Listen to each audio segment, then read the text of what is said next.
When Batman ended in 1968, Hollywood closed its doors on Burt Ward almost overnight. He went from fighting villains on television to fighting for any role at all.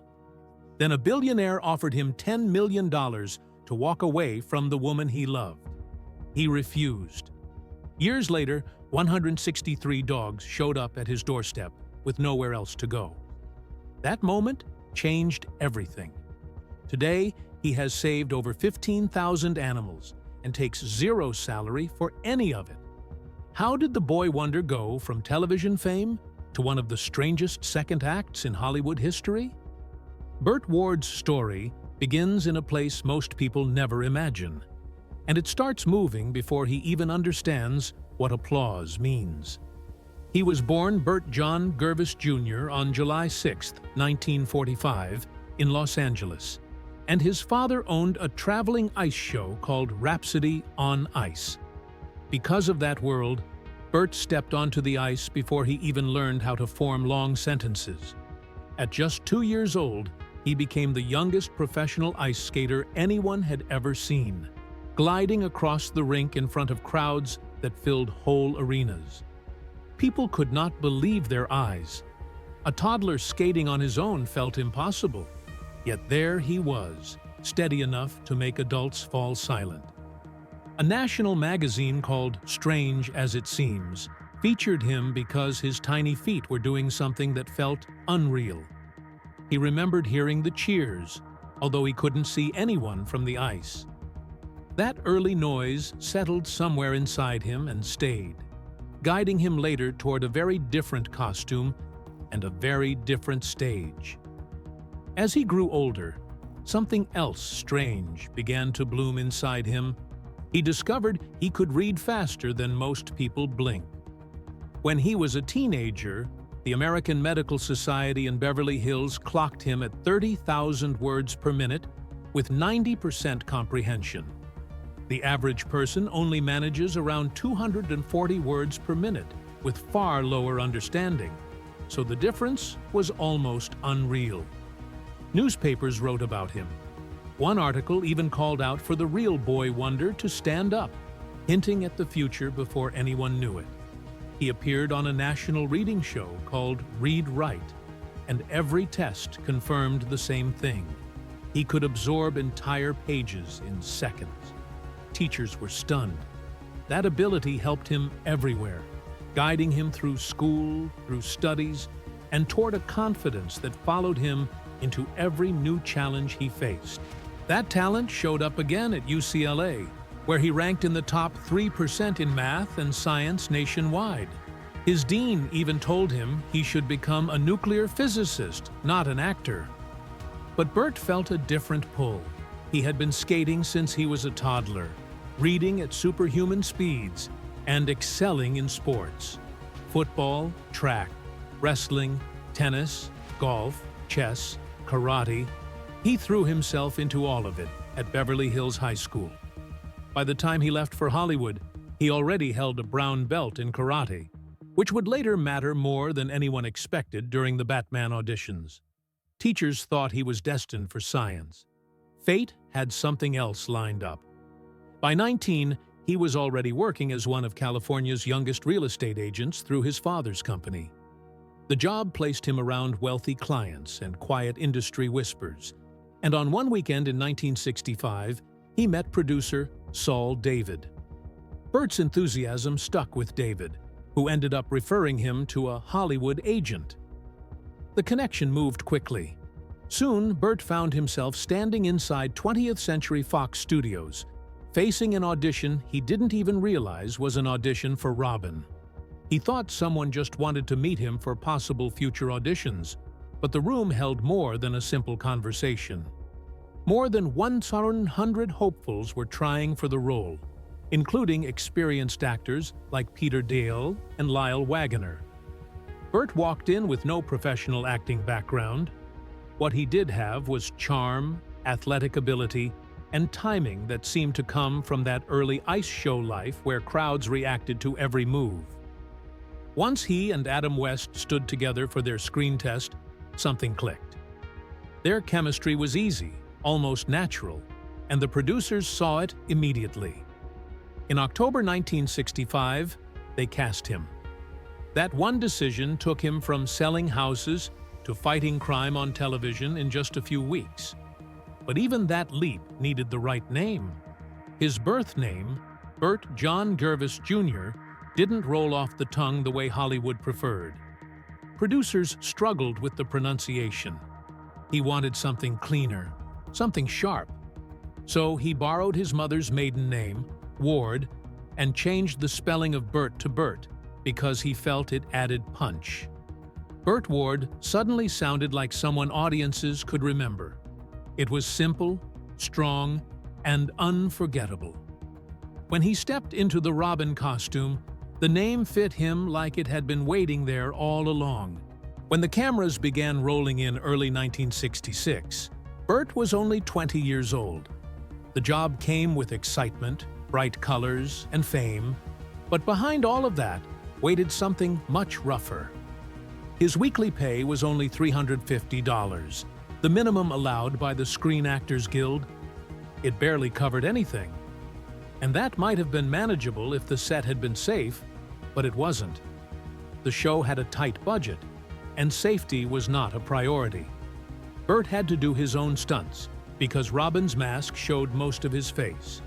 With almost no professional training, he found himself jumping, falling, fighting, crashing through props, and standing dangerously close to explosions. He later said the experience felt like a trial by fire. And those words were not an exaggeration. The burns and bruises began almost immediately. His first week on set became something of a legend. He landed in the emergency room 4 out of the first 5 days. On day 1, during a Batmobile stunt, the car whipped through a fast turn and nearly threw him out. His hand slammed into the gearshift knob when he tried to stop himself from flying out of the door. His little finger dislocated, his hand ballooned up, and yet he wasn't taken to the hospital until hours later. The next days brought burns from pyrotechnics and injuries from falling debris. The emergency room doctor started recognizing him. It was almost absurd, a young actor showing up again and again with new wounds because the show moved too fast for safety. That chaotic pattern stretched through all 3 seasons and 120 episodes. While Adam West had a stunt double, Burt was left to absorb everything on his own. He broke his arm, tore his groin muscle, fractured his finger, and collected more burns and cuts than he could count. The studio decided to take out a large life insurance policy on him, which said everything about the danger he faced. These injuries were not small moments. They required hospital stays, surgeries, and long recoveries, yet he kept returning because he loved the character and understood how rare the opportunity was. One of the most dramatic accidents came from a pyrotechnic mishap. Real dynamite had been used instead of safer materials, and during a one-take scene, an explosion sent debris crashing down on him, breaking his nose and burning his skin. He stood there stunned, trying to understand what had hit him. In another scene, he suffered 2nd and 3rd degree burns from the heat of the pyrotechnics. The equipment used in the 1960s was unpredictable and dangerously powerful, leaving actors exposed without proper shields or warnings. But the accident fans talk about the most happened during a Batmobile stunt again. The passenger door swung open at 55 miles per hour and threw him out. He broke his arm, and the strain on his little finger tore it out of place again. He later found out that the driver wasn't even Adam West, but Adam's stunt double. The shock of being tossed out of the car stayed with him, but after surgery and weeks of recovery, he returned to filming because he didn't want to lose the role. When the Batman series burst onto television in 1966, everything about it felt loud and bright and fun. Yet behind all that color, there was a strange tension building around something no one expected. Burt Ward stepped onto the screen as Robin, full of energy and innocence, and almost instantly a new problem began to grow inside the ABC offices. Viewers were thrilled with the show, but the Catholic League of Decency complained that his tights revealed too much for family television. That criticism moved through the network like a quiet alarm, and ABC feared sponsors would panic if the show looked even slightly improper. As the first season rolled on, the whispers got louder, and executives worried the backlash would hit the series right when it needed to rise. They looked at Burt as if he held the entire show's image in his hands, and suddenly he was told he had to fix something he never caused. The network reacted in a way that pushed the boundary of what anyone thought was possible on television. They sent Burt to a physician, hoping for a medical solution that sounded more like a punishment than a treatment. The doctor prescribed pills meant to shrink the problem. These pills lowered male hormone levels and carried serious risks, especially for a 21-year-old who had barely begun his acting career. Burt later said the whole experience felt surreal, and the more he thought about it, the more disturbing it became. The network wanted to protect the show's clean image, yet they never considered the cost to him. All they cared about was preventing a scandal. He took the pills for only 3 days before something inside him said to stop. He kept thinking about the warnings and the possibility that the medication could affect his ability to have children.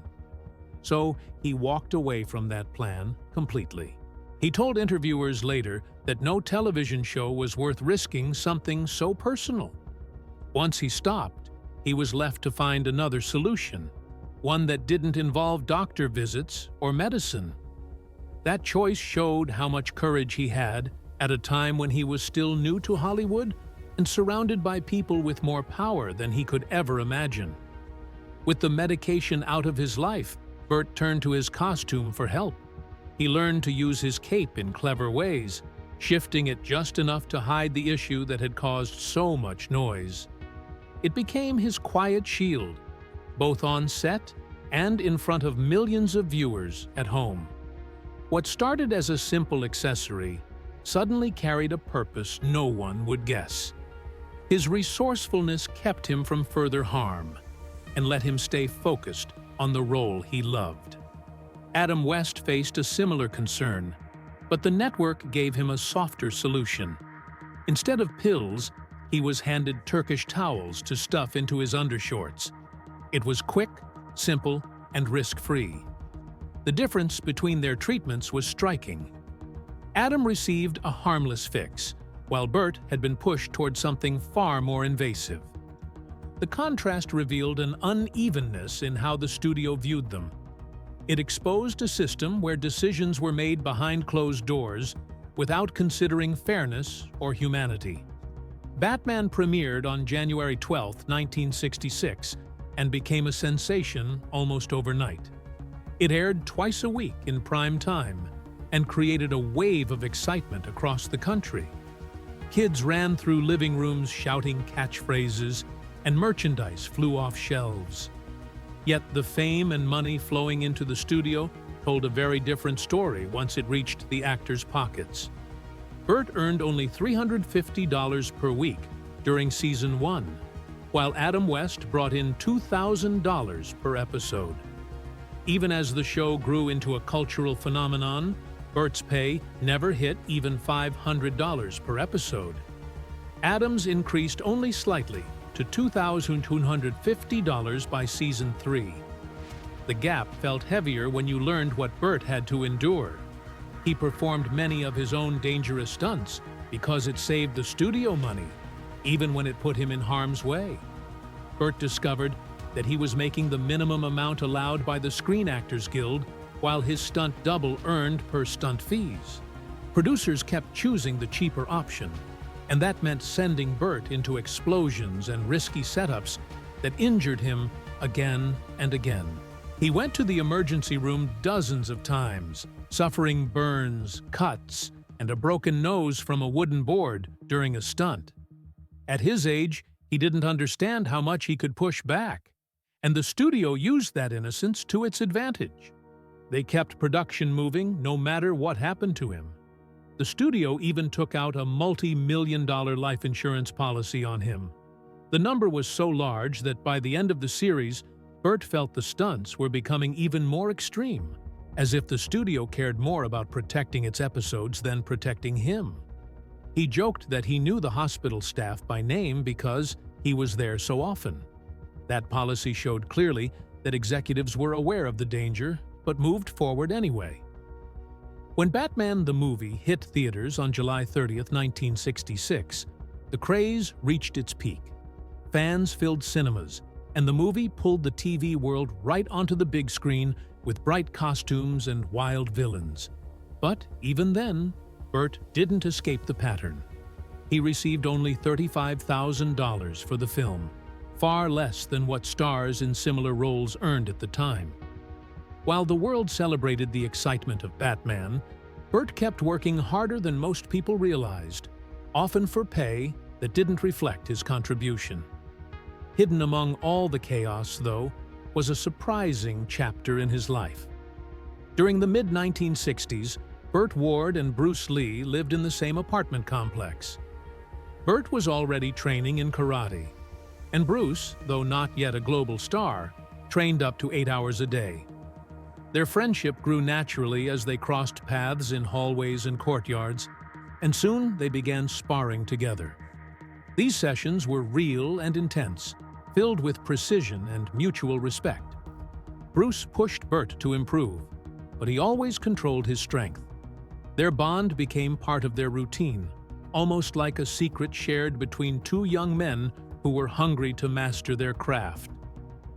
Because of this connection, Burt didn't feel scared when they had to film their on-screen fight for the Batman and Green Hornet crossover episode. He had already faced Bruce many times in practice, so stepping in front of cameras felt like an extension of their training. The authenticity of the fight came from the hours they had spent sparring behind the scenes. Their movements were sharper and more honest than the usual staged combat of that era. Their friendship didn't stay limited to sparring. Many evenings ended with Burt joining Bruce, Linda, and baby Brandon for dinners in Chinatown.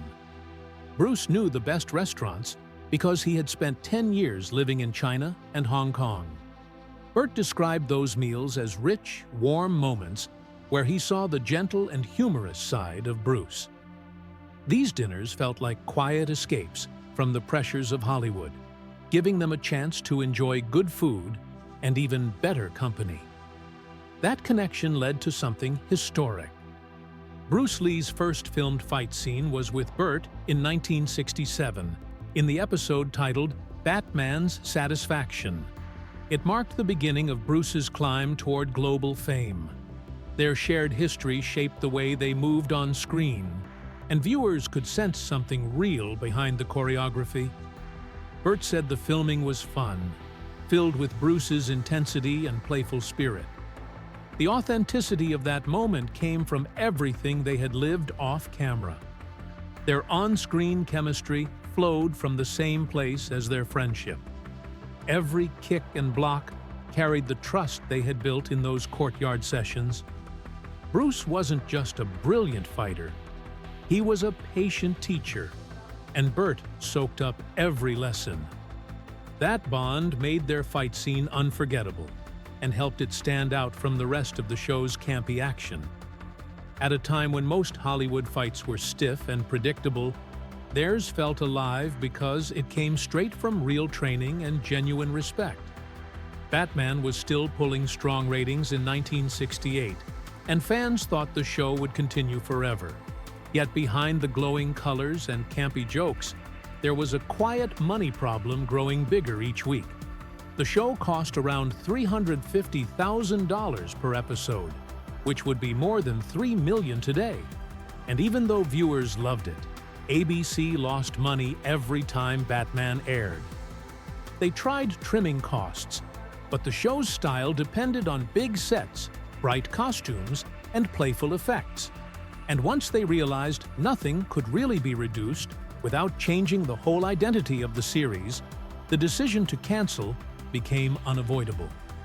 So, on March 14, 1968, the final episode aired, shocking fans and even the cast because nobody expected a cultural phenomenon to end while people were still watching it in huge numbers. It felt like the lights snapped off without warning. Right when it seemed final, something unexpected happened. NBC stepped in and showed real interest in picking up Batman for a fourth season. The cast felt hope return for a moment, but that hope faded fast when NBC discovered what ABC had done in the short time after cancellation. The Batcave and other huge sets had already been torn down, and the demolition had happened so quickly that NBC learned about it only after the dust had settled. Rebuilding everything would have cost hundreds of thousands of dollars, and NBC refused to pour that kind of money into a revival. The chance slipped away before it could fully form, and the window closed on the Batman series forever. Fans later learned how close they came to getting more episodes, which made the loss feel even sharper. While the show ended suddenly, the impact on Burt Ward settled in slowly and painfully. He had been Robin on millions of screens, yet once the cameras shut off, Hollywood seemed to shut off too. He said more than once that Hollywood closed its doors to him. Casting directors kept asking him to play Robin, even when he walked into the room hoping for something new. He tried to show different sides of himself, but no one could see past the boy wonder. It chipped away at his confidence and made every audition feel like he was fighting a shadow. Audiences still loved him, but the people who controlled casting saw him as a single character, not an actor with range. Soon, the offers stopped coming, and he felt himself drifting away from the industry he once believed would carry him far. The typecasting became so heavy that it crushed most of the small opportunities he found. Even when he thought he had a chance to shift directions, someone in the room would ask him to do that Robin voice or give a boy wonder pose. It reached a point where the only path left was stepping away from acting altogether, and he eventually turned toward business and charity because Hollywood kept telling him no. Later, he looked back at this period with a mix of sadness and clarity, realizing how a single role had lifted him up and then blocked the way forward when he needed change. The struggle shaped him, but it also forced him to rebuild himself far from the soundstage that once felt like home. Strangely, despite all this, Burt Ward felt a kind of relief the day Batman ended. The work had been brutal, packed with stunts, long hours, and constant pressure. They made 137 episodes in only 3 years, and most days he was on the soundstage from morning until night. Fans cried when the show was gone, but Ward finally felt a breath of quiet that he had needed for a long time. He admitted later that he was exhausted and needed space to rest and recover, even if he didn't yet know how rough the road ahead would become. The end of the show gave him a pause he could finally claim for himself. During the height of his fame, his personal life rushed forward at the same wild pace. He married Bonnie Lindsay, daughter of conductor Mort Lindsay, on July 19, 1965. Fame surrounded them, and by the time their daughter Lisa Ann was born on August 4, 1966, his schedule had become overwhelming. He filmed episodes nearly every day while trying to be a young husband and father, and the pressure cracked their marriage quickly. They divorced in early 1967, just over a year after marrying, at ages 21 and 20. It remains one of Hollywood's shortest and most fragile unions, shaped by youth, fame, and a pace that neither of them could control. Soon after, he met actress Kathy Kirsch on the Batman set. They married on February 25, 1967, in Las Vegas, hoping for something steadier. But life was still shifting beneath them. Hollywood was growing colder toward him, and Kathy's own career was fading. Together, they even filed a lawsuit for $17,000 in unpaid wages from a circus engagement that went wrong in March 1967, which showed how unstable things were becoming. By 1969, they divorced, and each went in different directions. She later rebuilt her life in business, while Ward kept trying to find footing in a world that no longer knew where to place him. Years later, he married Mariana Torchia on August 10, 1985, after dating her for 2 years. This time, he hoped life would steady itself, but the struggles continued. His career was quiet, roles were scarce, and pressures gathered around them until the marriage ended in 1988. That stretch of years felt like one long attempt to reinvent himself, yet each attempt came with its own heartbreak. He spoke about that period with a sense of loneliness, knowing the momentum of his early fame had faded and he had to build a new identity from almost nothing. Then something unforgettable happened in 1989 when he met Tracy Posner, daughter of billionaire Victor Posner. Tracy cared for him deeply, but her father saw only trouble and tried to break them apart. Victor offered Burt Ward $10 million to walk away forever. Ward refused without hesitating. He said his love for Tracy could not be bought. Victor, surprised by his refusal, eventually respected him, and Ward married Tracy on July 15, 1990. That moment became one of Hollywood's great stories because it showed that sometimes integrity outweighs money, even when the offer reaches 8 figures. Victor passed away in 2002, but Ward and Tracy stayed together, turning their life toward charity and rescue work. Through all this, Ward carried the emotional weight of losing his career so early. After Batman ended in 1968, he kept trying to push forward, but each step felt heavier. He appeared in low-budget films, small shows, anything that kept him moving, but nothing matched the lift Batman once gave him. His mental health suffered, and so did his relationships. Typecasting, pressure, and financial uncertainty turned his life into a long uphill climb. Still, something inside him kept searching for purpose, and that search eventually led him to dogs and to a mission he never expected. His autobiography, Boy Wonder, My Life in Tights, came out in June 1995 and shook Hollywood with stories that made readers gasp and sometimes laugh in disbelief. He filled the book with personal tales, wild encounters, and details so bold that critics called it gossipy, trashy, and even pornographic. Some claimed he exaggerated, others said he was brutally honest. Either way, the book turned into a rare collector's piece because of how openly it challenged the polished image of the Batman years. It became one more reminder that Ward refused to hide behind a version of himself that wasn't real. Even though his acting career struggled, something meaningful happened in 1985 when DC Comics honored him in 50 Who Made DC Great. He stood alongside creators and artists who shaped the entire universe, and being included reminded him that his work as Robin mattered in ways that outlasted the show's cancellation. The timing made the honor feel even deeper, because he was fighting typecasting and rejection, yet DC still recognized his place in their legacy. One of the brightest parts of his life was his friendship with Adam West. They met in 1965 for the Batman pilot, and never lost touch after that. For more than 50 years, they appeared together at reunions, fan conventions, animated projects, and public events. They called themselves an extended Bat family, sharing jokes and stories that audiences loved. They reunited for the 2003 TV movie Return to the Batcave, and later did animated films together.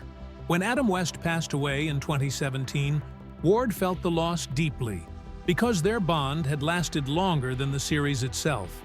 Even as live-action roles faded, he returned to Robin in a new form in 1977 for The New Adventures of Batman on CBS.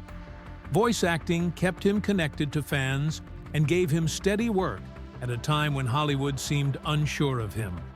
The show ran for 2 seasons and let him step back into the role with a new kind of freedom. That opportunity helped him stay linked to the Batman world even during difficult years. Later, he and Adam West appeared together in animated cameos that introduced their legacy to younger audiences. They showed up on The Simpsons in 2002 in Large Marge, then on SpongeBob SquarePants in 2010, and again in 2013 on Futurama. Each cameo felt like a gentle reminder that the original dynamic duo still lived in the hearts of several generations. Fans celebrated each appearance because it pulled the past into the present with warmth and humor. Then came the moment that changed his entire life path. In August 1994, the only Great Dane rescuer in their region died suddenly, leaving 102 adult Great Danes and 61 puppies with nowhere to go. Shelters had no room and would have euthanized them within days. Ward and Tracy acted without hesitation, bringing all 163 dogs into their home in Norco, California. Every room filled with giant dogs, even the garage. They worked through sleepless nights, feeding, caring, and documenting every animal. The experience overwhelmed them, but also awakened a mission they had never imagined. That rescue effort became the seed for something much bigger. From that moment, Gentle Giants Rescue and Adoptions grew into a 501c3 nonprofit founded in 1994. Over the next 25 years, they saved more than 15,500 dogs, along with hundreds of cats. Their home often held more than 50 dogs at once under a special permit, and each animal received medical care, training, and a chance at a happy life. Their approach drew praise from across the world, and families who adopted through them often said their pets lived fuller lives because of the care Ward and Tracy provided. Ward took it further by developing Gentle Giants dog food, a special formula he believes helps dogs live far longer. Some of their dogs lived to 24 and 27 years old, with records proving it. The food avoids added fats and artificial ingredients, and Ward insists that proper feeding, love, and health routines can extend lives in ways many owners never expect. The formula is now used by thousands and has built a loyal following. Even with all this success, Ward takes zero salary from the dog food company. Every profit goes into the rescue, and he keeps a minimum of 50 dogs at his home at all times, feeding them around 600 pounds of food each day. His daily routine revolves around caring for them, overseeing medical needs, and managing the enormous responsibility of the rescue. It is a life built on giving rather than gaining. Awards began to follow. On January 9, 2020, he received Hollywood Walk of Fame star number 2,683, placed right next to Adam West's star.